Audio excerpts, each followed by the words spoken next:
সবাইকে technical analysis হাবের পক্ষ থেকে শুভেচ্ছা।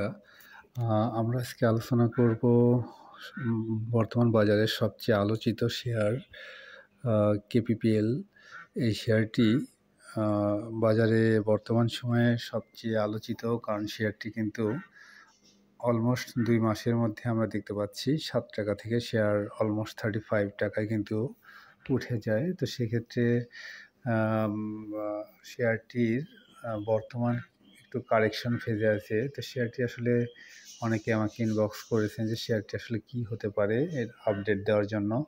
তো সেক্ষেত্রে আমরা স্ক্রিনে দেখতে পাচ্ছি শেয়ারটির উইকলি চার্ট অনুসারে কিন্তু আমরা স্পষ্ট দেখতে পাচ্ছি যে শেয়ারটি অলমোস্ট আপনারা এখানে দেখতে পাচ্ছেন যে শেয়ারটি কিন্তু লাস্ট প্রায় ৮-৯ সপ্তাহ কিন্তু প্রাইস মুভমেন্ট করে এবং গ্রিন ক্যান্ডেলে কিন্তু শেয়ারের প্রাইস অলমোস্ট ৭ টাকা থেকে 35 টাকায় কিন্তু উঠে যায়। এরপরে লাস্ট সপ্তাহ আমরা দেখতে পাচ্ছি শেয়ারটির কিন্তু একটা রেড ক্যান্ডেল দেখতে পাচ্ছি এখানে। তো রেড ক্যান্ডেলে আমরা যেটা দেখতে পাচ্ছি, রেড ক্যান্ডেলে অর্থাৎ শেয়ারের একটা প্রাইসের একটা ভালো কারেকশন হয়, অর্থাৎ শেয়ার 35 থেকে কিন্তু অলমোস্ট 27 এর দিকে চলে আসে। কিন্তু সবচেয়ে গুরুত্বপূর্ণ বিষয় হলো শেয়ারটির কিন্তু ভলিউম বারটা, অর্থাৎ কারেকশন ফেজে ভলিউম বারটা কিন্তু অনেক ছোট ছিল আর কি। অর্থাৎ শেয়ারের যে আমরা গ্রিন ক্যান্ডেলে যে বারগুলো দেখতে পাচ্ছি তার যে ডিস্ট্রিবিউশন ফেজে কিন্তু তার এই বারটা কিন্তু কম ছিল, অর্থাৎ ভলিউমটা অনেক কম ছিল। সেই অনুসারে শেয়ারটি কিন্তু এখনও খুব বেশি যে ভয়ের কারণ আছে এটা উইকলি চার্ট অনুসারে কিন্তু দেখা যাচ্ছে না। আমরা যদি এটাকে ডেইলি চার্টে দেখি, তাহলে ডেইলি চার্ট অনুসারে আমরা দেখতে পাচ্ছি শেয়ারটি কিন্তু অলমোস্ট প্রায় 7 দিনই কিন্তু কারেকশন ফেজেই ছিল। অর্থাৎ আমরা এটা দেখতে পাচ্ছি যে ফেব্রুয়ারির 6 তারিখ থেকে শুরু করে ফেব্রুয়ারির 13 তারিখ পর্যন্ত কিন্তু শেয়ারটি কারেকশনে ছিল আর কি। এখন আসলে শেয়ারটি লাস্ট 6 দিনে যারা বাই করেছেন অলমোস্ট তারা সবাই কিন্তু একটা লসের মধ্যেই পড়ে গেছেন।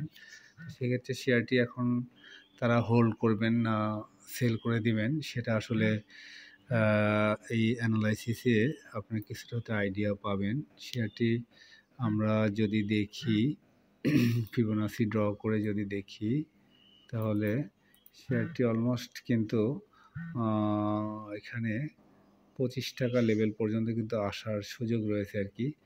অর্থাৎ 25 পর্যন্ত কিন্তু কারেকশনে আসতে পারে। হ্যাঁ, আচ্ছা, এরপরে আমরা যদি দেখি রেসিস্ট্যান্স জোন, এটাকেও যদি ধরি, অর্থাৎ 27 থেকেই কিন্তু সে একবার এখানে আমরা দেখতে পাচ্ছি ঘুরে যায়। এরপরে এখানে যাওয়ার পরে আবার কিন্তু সে রেজিস্ট্যান্সে বাধা পেয়ে আবার নিচের দিকে আসে। এখন প্রশ্ন হলো, যদি রবিবারে অর্থাৎ আগামীকাল শেয়ারটির অবশ্যই এখান থেকে ইউটার্ন নেওয়া উচিত।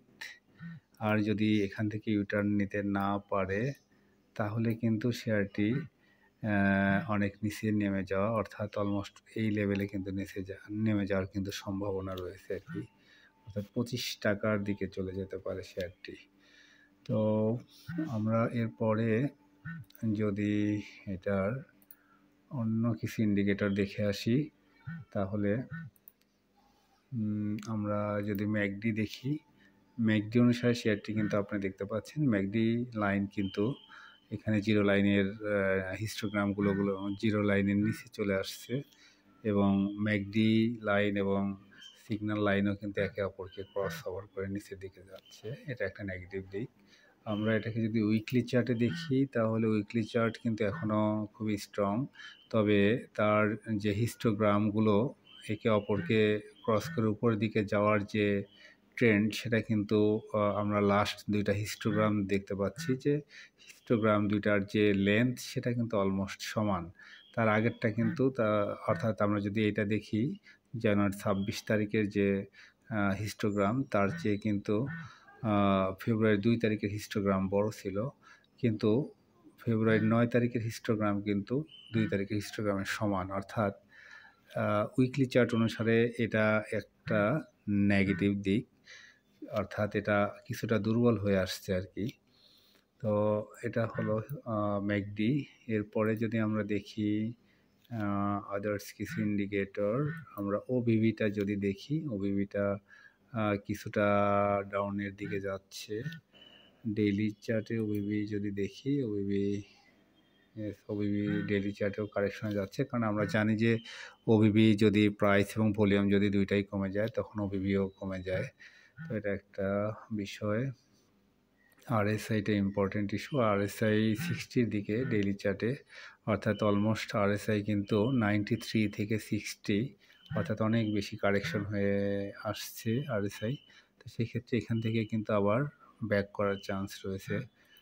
এরপরে যদি আমরা মানি ফ্লো দেখি, মানি ফ্লোটাও কিন্তু কিছুটা কম, অর্থাৎ লাস্ট কয়েকদিন যেহেতু প্রাইস কারেকশনে ছিল সেক্ষেত্রে এখানে মানি ফ্লো কম। যাই হোক, শেয়ারটি আসলে ডিপেন্ড করছে আগামীকাল অর্থাৎ রবিবারের উপর। রবিবার যদি শেয়ারটি এখান থেকে ইউটার্ন নেয় তাহলে নতুন করে হয়তো সম্ভাবনা জাগতে পারে। তো সেক্ষেত্রে আগামীকাল খুবই গুরুত্বপূর্ণ এই শেয়ারটির জন্য। সেক্ষেত্রে আমরা সবাই আগামীকালের ট্রেড প্যাটার্ন দেখে কিন্তু বুঝতে পারবো যে শেয়ারটি সামনের দিকে যাবে না আসলে এখান থেকেই মেইন কারেকশনে চলে যাবে, সেটাই দেখার বিষয়। তবে ডেইলি চার্ট অনুসারে আরেকটা গুরুত্বপূর্ণ ইস্যু আমরা দেখতে পাচ্ছি যে ডেইলি চার্টেও আপনারা দেখতে পাচ্ছেন যে ভলিউম কিন্তু অলমোস্ট কমে যাচ্ছে, অর্থাৎ সেল প্রেশার কিন্তু আরেকটা কমে যাচ্ছে। তো সেক্ষেত্রে আশা করা যায় যে এখান থেকে যদি ভলিউম বাড়তে পারে রবিবারে, তো সেক্ষেত্রে কিন্তু প্রাইস আবার ইউটার্ন নেওয়ার চান্স রয়েছে আর কি। তো যাই হোক, আপনারা আগামীকালটা অবশ্যই অবজার্ভ করেন। আগামীকাল কি হয় সেটার উপর ডিপেন্ড করেই কিন্তু ডিসিশন নিতে পারেন। যাই হোক, সবাই ভালো থাকবেন। যদিও শেয়ারটি অনেক রিস্কি শেয়ার, আমরা জানি শেয়ারটির যেহেতু প্রোডাকশন বন্ধ আছে, ইপিএস বা আদার্স সব কিছুই নেগেটিভ।